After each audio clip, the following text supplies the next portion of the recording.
Ben Lala. Hey, salut, bienvenue à ce deuxième épisode de Ben Lala. Ben Lala. Un programme très chargé. On parle de changements dans le contexte de la rentrée. Ben Lala. Ben Lala. Je vous présente également ma chronique du 25 août dernier que j'ai enregistrée dans l'émission de radio La Gang des Chaînes au 92.5 CKJ. Et je complète mon émission avec mon top 5 de l'été. Sur ce, bon épisode. Donc, attaquons le sujet de plein fouet. Je ne pouvais passer sous silence la notion de changement dans ce contexte de rentrée. Écoutez, depuis le mois de mars dernier, on a vécu des changements très importants. En fait, on a dû carrément, à partir du coin de la mi-mars, de subir un nouveau mode d'enseignement, que ce soit au collégial, universitaire et un peu partout dans les autres niveaux, jusqu'à même la suspension des cours. Alors, ça l'a demandé en fait, ça l'a impliqué que les gens devaient changer leur façon de faire, l'horaire était changé et ainsi de suite. Donc, je trouvais ça opportun de parler de ça parce que, écoutez, on vient de vivre la première semaine, je dirais, d'intégration dans laquelle, on a accueilli les étudiants et dans le fond, pour leur présenter le cégep. Et ça a été très bien fait, notamment par l'équipe du service aux étudiants, les communications, tous les bénévoles et en fait les gens qui ont travaillé. Donc, félicitations et merci pour ces belles attentions pour nos étudiants. Par contre, si je compare avec l'an dernier, il y avait des spectacles, c'était immense, c'était plein, on avait plein de choses vraiment tripantes. Donc, cette année, on a dû faire autrement et je pense que les gens se sont adaptés. C'est la même chose également pour l'enseignement. Écoutez, l'an dernier, si vous m'aviez dit, écoute, Benoît, l'an prochain, tu vas possiblement utiliser un balado pour intéresser tes étudiants à tes cours et à ce que tu enseignes, je t'aurais dit, écoute, je ne suis pas certain de ça. Donc, ces changements-là, souvent, apportent des nouveautés, apportent des différences. Et en fait, ça nous permet de voir aussi, si on le regarde avec un regard positif, ça nous permet de voir des opportunités que des fois, si on n'en avait pas eu ce contexte de changement-là qui nous impose de bouger, bien, on aurait passé possiblement à côté de certaines choses. Vous allez voir, dans la description du balado, dans le bas, j'ai diffusé des liens. Donc, pour moi, c'est important que vous puissiez aller chercher les sources, de voir où c'est que j'ai pris mon information que je vous partage dans le cadre de ce balado. Je vais commencer par la définition du Larousse en fait, du changement. Et vous allez voir, dans la définition, on parle d'action, fait de changer, de modifier quelque chose, passage d'un état à un autre. Donc, c'est vraiment intéressant. Tu dis, regarde, on passe d'un point A à un point B, finalement. On n'a pas le choix parce que c'est plus que de se transporter ailleurs. C'est de modifier certaines choses. Autre élément dans la définition, fait d'être modifié, changé, modification, transformation. Donc, c'est un peu ce qu'on est en train de vivre. Souvent, quand on vit un changement, c'est parce qu'il y a une situation extraordinaire qui s'est présentée ou il y a eu un problème. Et là, il a fallu régler le problème et souvent, ça passe par un changement, par exemple, de manière de faire, par le changement d'une technologie qu'on utilise. Ça l'amène, par exemple, des fois, dans un changement dans le processus d'une usine, dans la façon de fabriquer les choses.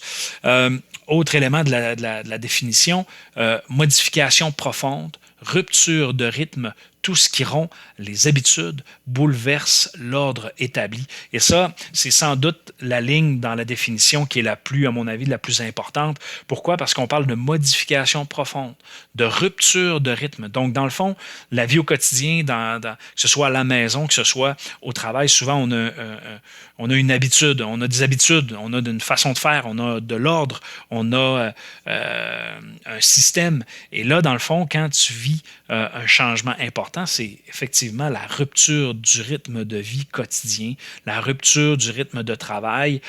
Et là, on est obligé de voir les choses et de faire les choses différemment. Donc, je vous invite à aller consulter cette définition-là et d'y réfléchir. Donc, le deuxième élément de théorie que je vais vous parler, ce sont les phases du changement, qui se résument en 3. Donc, la première phase, c'est la décristallisation. La deuxième, c'est la transition. Et la troisième, c'est la recristallisation. Donc, dans le fond, c'est 3 petites phases.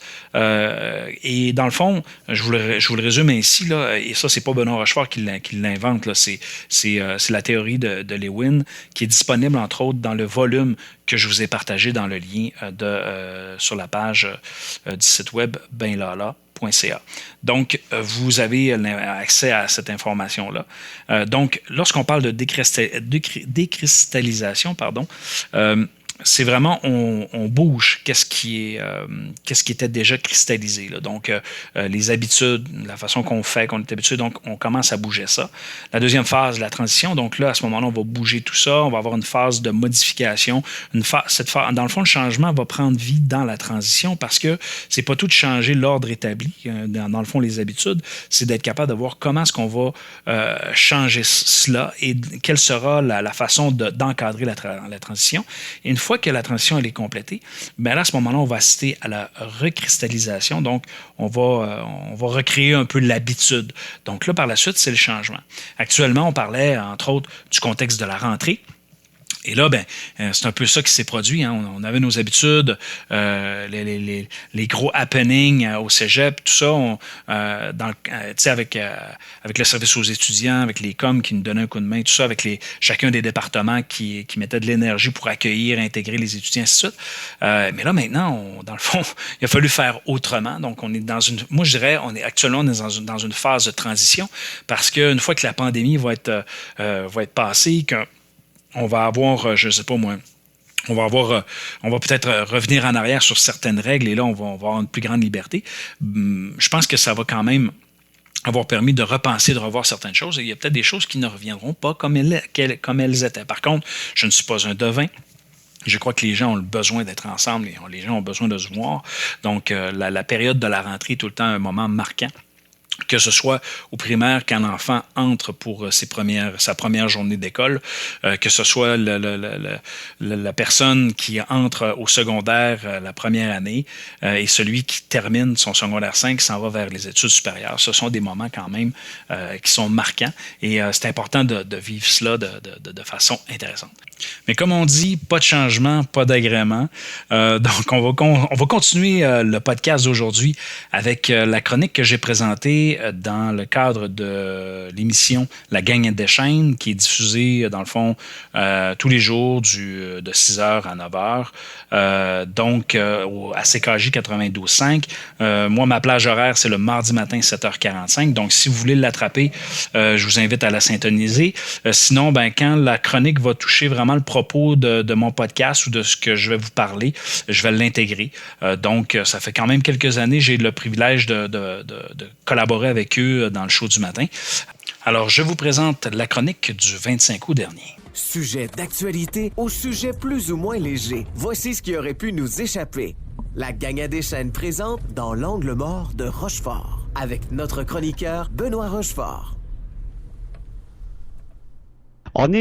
Merci, j'étais en ligne avec mon ami Camille Gravel qui nous écoute et qui est de retour, qui s'en retourne chez lui après être allé du côté de Saint-Félix-d'Otis. Alors, bonjour à toi, Camille Gravel, artiste peintre qui était de passage à son chalet, justement, qui s'en retourne chez lui avec son chien. Alors, bonne route, mon ami, puis amuse-toi bien. Notre ami Benoît Rochefort est de retour en studio. Bonjour à vous, Monsieur Rochefort. Salut André, ça va bien? Ben oui, bon retour parmi notre équipe de chroniqueurs. Merci beaucoup de poursuivre dans le cadre de la prochaine saison 2020-2021. Très content. D'ailleurs, merci pour la bonification de 25% de mon contrat. Je suis vraiment très heureux. Tu remercieras la direction. Exactement. Écoute, au cours, c'est un plaisir de pouvoir compter à nouveau sur toi, sur tes sujets, sur la variété de tes sujets en vue de la prochaine saison. Dans les derniers temps, avant qu'on se quitte pour la pause estivale, on avait fait beaucoup de télétravail. En tout cas, ça s'est calmé un peu. Il faut dire que notre studio favorise la distanciation. Il n'y a aucun problème. Et quels sont, dans l'ensemble, là, si on regarde un peu sur ce que tu comptes aborder au cours de la prochaine saison, si on fait un petit survol rapide comme ça? Bien, c'est évident notamment ce matin, je voulais qu'on parle un petit peu de changement.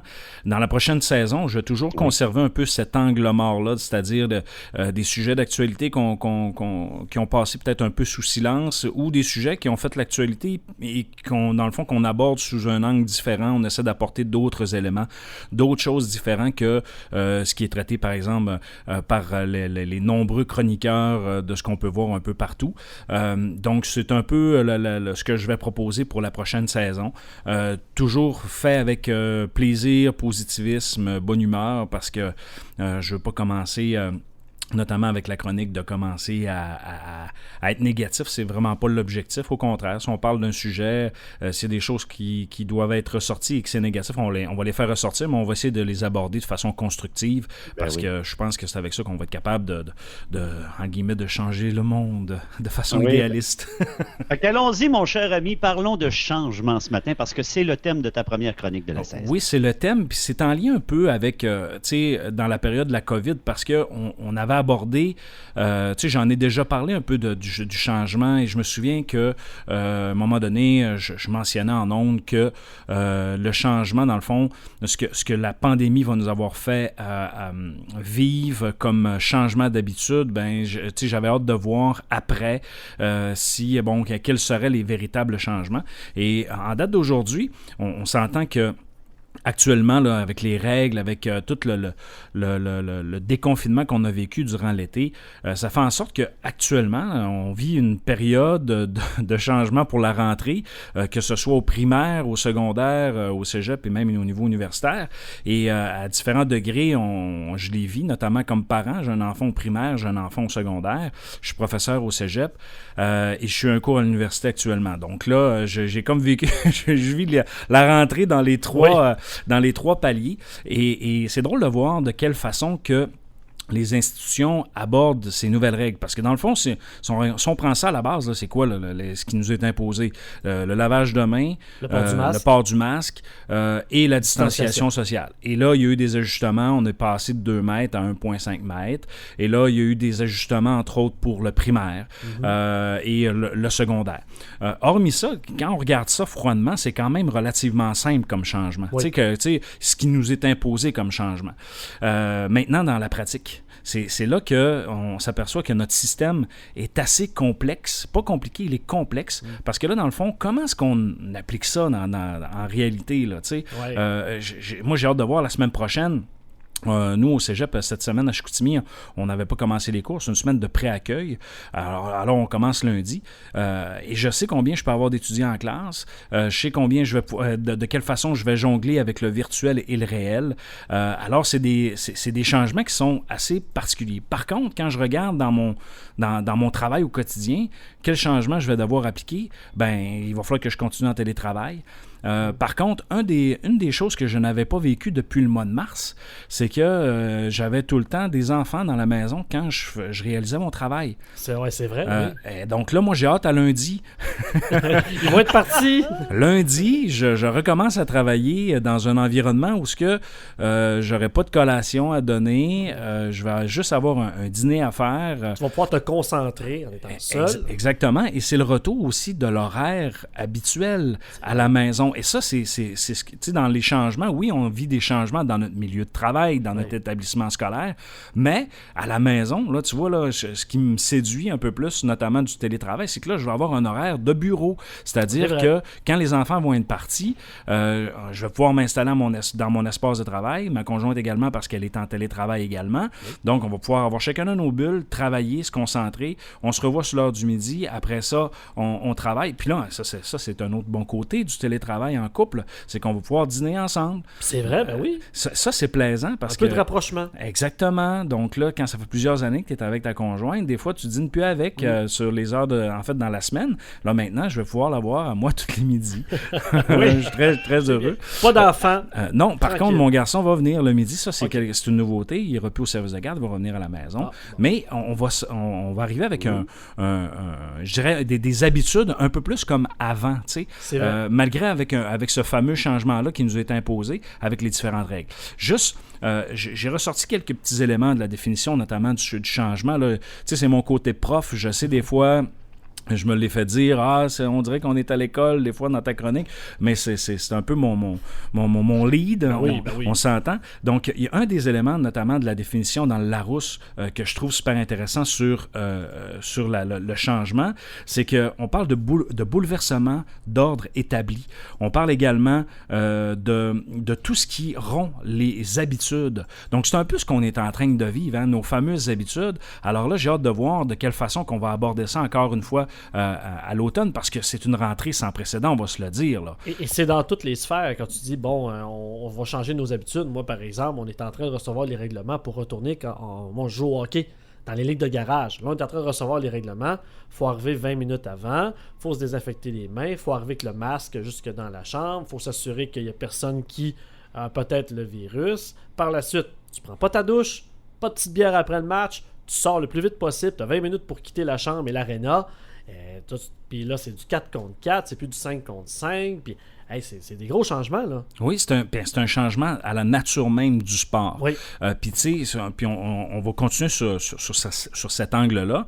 Qu'est-ce qui fait en sorte que quelqu'un veut jouer d'une ligue de hockey? C'est tout aussi le happening du sport. Ben oui. Donc, l'avant, le pendant, l'après. C'est la gang de chums, c'est la fraternisation, c'est les échanges. C'est la pratique du sport à la base. Il y en a d'autres qui vont faire ça parce qu'ils ont joué lorsqu'ils étaient jeunes, et ainsi de suite. Mais c'est toute la fraternité alentour. Alors là, avec les règles, on touche, on applique un changement à ça. Alors, inévitablement, il y aura un impact. Par contre, il faut juste garder en filigrane qu'actuellement, là, si on regarde, on fait juste une petite rétrospective depuis le mois de mai, avec les mesures de déconfinement, ça l'a bougé énormément. Ça l'a changé beaucoup. Et de ce temps-ci, ça bouge une semaine ou deux. Là, dans le fond, on le voit un peu là, ce qui s'est passé avec la construction, les vacances. Là, j'ai hâte de voir, notamment avec les résultats après la rentrée, parce que là, c'est là qu'on va être très observateur. Est-ce qu'il y aura des éclosions? Est-ce que nos mesures fonctionnent? Et par la suite, comment est-ce qu'on va l'appliquer au quotidien, dans le fond, dans le cas où il va y avoir des problèmes? Parce que surtout l'attente de la deuxième vague, là, qu'on Exactement. Tout le monde a peur de ça. Je pense que les autorités nous l'ont assez bien communiqué. Ce qui va nous amener, entre autres, dans le fond, la bonne nouvelle serait qu'il n'y aurait pas de deuxième vague. Voilà. Si on fait bien ça, si on se conforme, dans le fond, et là, en passant, je comprends qu'on peut avoir des divergences d'opinion sur les règles, mais l'important, c'est de se protéger, protéger les autres. Soyons conscients de ça. Et de toute façon, OK, on va se le dire, là, de toute façon, on n'a pas le choix de s'adapter parce qu'on est dans un contexte de quoi? De changement. De changement. André, es-tu là? André est bouche bée, je pense. André bouche bée. Excusez-moi, j'étais au téléphone. Encore? Au téléphone, les gars, avec Bruno Cormier, parce que dans quelques instants, on va parler avec Bruno Cormier concernant les jeunes. Je ne sais pas si vous avez vu passer ça. Les jeunes qui font des plongeons à partir du quai de croisière. Je sais pas. Ben, en fait, j'ai vu ça du côté de la baie, ouais. J'ai vu un article, là, mais sans plus. Donc, écoute, dans quelques instants, on va parler. Excuse-moi, j'ai manqué la dernière phrase. C'est pas grave, il y en a qui vont plonger dans le changement. On va amener ça comme ça. Une chance que j'avais. Exactement. Ouais. Mais tu sais, un autre élément, là, je conclurai là-dessus, André. Ça fait quand même un petit bout là, qu'on collabore ensemble. J'étais habitué, moi, de te voir tout le temps en studio. Puis à l'occasion, tu animes à la maison. Et corrige-moi si je me trompe, je pense qu'avant, ça n'arrivait pas trop souvent, ça là. Ça n'arrivait pas souvent du tout, mais c'est ça. On a des employeurs conciliants, je pense. Hein? Toi, comme moi, comme tous les gens qui nous ont permis de faire du télétravail ou des émissions de radio en direct de la maison. Parce que, les enfants n'étaient pas à l'école. Avoir les gardiens et les gardiennes, c'était compliqué en tabarouette. Là, comme toi, moi, mon jeune recommence l'école la semaine prochaine. Donc, ce matin, je te dirais que c'est le dernier matin où je suis en télétravail ou en studio, mais à la maison. Mais effectivement, oui, écoute, ça a perturbé nos activités, là, mais... la semaine prochaine, on va retrouver un peu plus de normalité. Puis c'est un peu ça. Hein, dans le fond, inspirons-nous de ce qui se passe actuellement pour comprendre et soyons conscients qu'on est dans un contexte de changement. Je sais qu'en 2018, lors de la campagne électorale, il y a un parti politique qui proposait un changement. On l'a vécu, mais là, on le vit dans un contexte de pandémie. C'est quand même pas évident. Adaptons-nous, parce qu'après ça, un peu comme M. Duberger disait précédemment dans sa chronique, il va quand même y avoir des changements de comportements qui vont suivre inévitablement suite à cette pandémie. Et justement, ben, tiens, moi aussi, je vais t'apporter un mot de la fin. Je vais te dire que oui, ce matin, on parlait beaucoup de changements, mais dans notre belle équipe du matin de la gang à Deschênes, ben, c'est un plaisir que tu en fasses toujours partie et qu'il n'y ait pas eu de changement. Ben merci encore pour mon augmentation de 25%. Hey, bonne journée, puis on se retrouve en studio, toi et moi, avec Dominique puis Pat la semaine prochaine. Bonne journée, mon ami. Avec grand plaisir. Bye bye. Donc, comme vous l'avez constaté, c'était ma première chronique de la saison. Alors, comme je vous dis, je vais reprendre ce qui est pertinent pour notre podcast et sinon, ben, vous pouvez toujours la syntoniser. Alors, on poursuit avec mon top 5 de l'été et vous allez voir, durant la saison que je vous présente, ce ne sera pas nécessairement tous les épisodes que je vais vous présenter un top 5, mais à l'occasion, quand je vais avoir suffisamment de substance, je vais vous monter un petit top 5 ou un petit top 3 et je vous présenterai, dans le fond, mes coups de cœur ou les éléments rafales que je trouve pertinents à vous présenter. Top 5 de l'été 2020. Numéro 5. Donc, ma 5e position, j'y vais bien sûr avec les mesures de déconfinement. Félicitations aux citoyens qui ont appliqué les règles, notamment par rapport au port du masque, par rapport à la distanciation sociale, à se laver les mains, à respecter les gens dans les lieux publics. Je pense que ça mérite d'être félicité. Évidemment, il y a eu de la contestation. C'est la liberté d'expression de chacun, donc on doit respecter l'opinion des autres comme on doit également respecter ce que le gouvernement et la loi nous demandent de suivre. Donc, c'est sûr que cette 5e position-là amène également la rentrée 2020 dans un climat de changement parce qu'on doit appliquer justement des nouvelles règles. Alors, ce sera le prochain sujet que je vais vous parler dans ce podcast. Numéro 4. Eh bien, la 4e position, on ne peut passer sous silence. Encore une fois, les Québécois qui ont profité de cette occasion qui est très contextuelle à voyager au Québec, à visiter les régions du Québec, à consommer local. Je pense que c'est un fait marquant qui dans le fond, qu'on peut constater lors de l'été 2020. Et on doit se féliciter parce que, dans le fond, on avait un contexte dans lequel on ne pouvait pas voyager, que les frontières étaient fermées. Beaucoup de gens voulaient aller aux États-Unis passer leurs vacances, mais finalement, ils sont restés au Québec. Ils ont découvert ou redécouvert des facettes de notre province qui est vraiment magnifique. Donc, félicitations. Merci à nos Québécois qui ont visité le Québec pour cet été 2020. Numéro 3. Eh bien, en 3e position, je vais y aller sur une note un peu plus personnelle.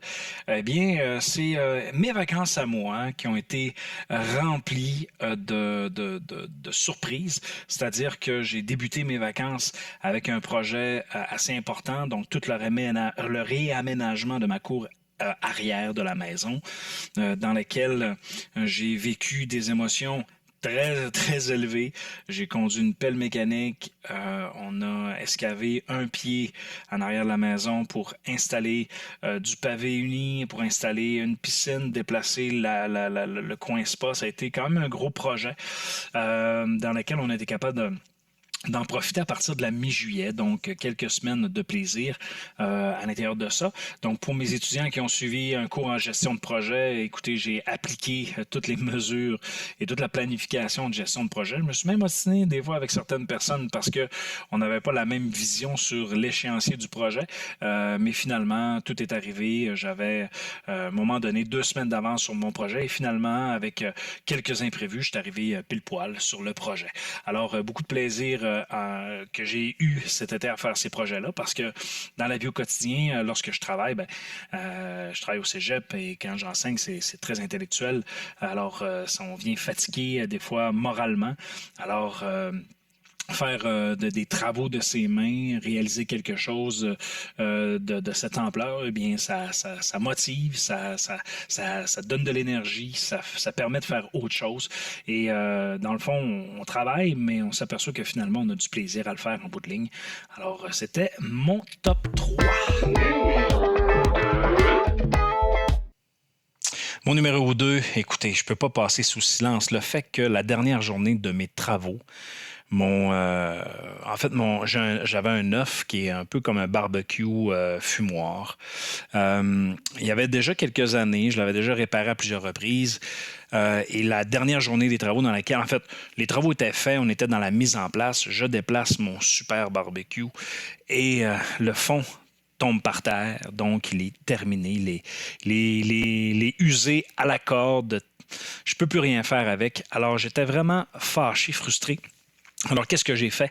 J'ai été sur Marketplace tout de suite avec mon téléphone et je me suis trouvé 2 barils dans lesquels j'ai fait l'achat immédiatement. Donc, le lendemain, je suis allé les chercher.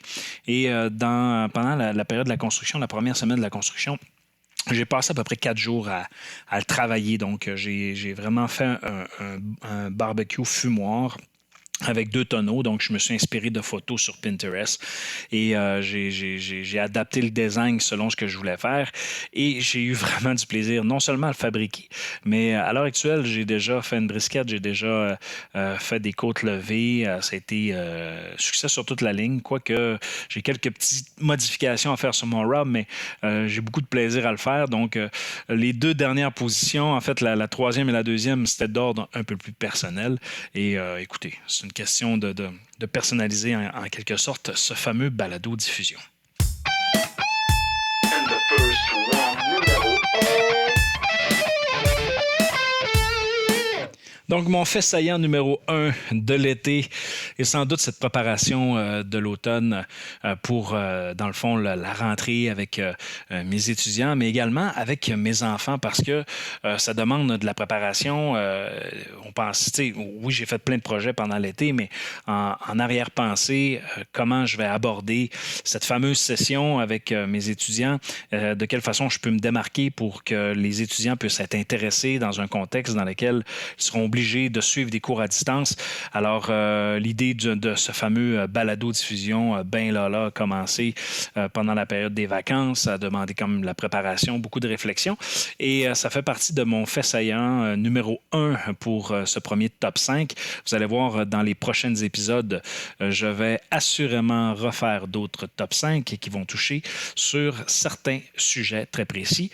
Et j'en profite pour vous souhaiter à tous ceux qui sont à l'écoute actuellement, que vous soyez étudiant, ancien étudiant ou peu importe, je vous souhaite une très bonne rentrée 2020 marquée par le changement. Ben là. Ben là. Alors, c'est ce qui complète notre 2e épisode de cette saison 1. Je vous invite à consulter benlala.ca, d'aller sur notre page Facebook pour contribuer à la communauté. Si vous avez des commentaires, des choix de sujets, des questions que vous avez, n'hésitez pas. Alors, bonne semaine. Ciao!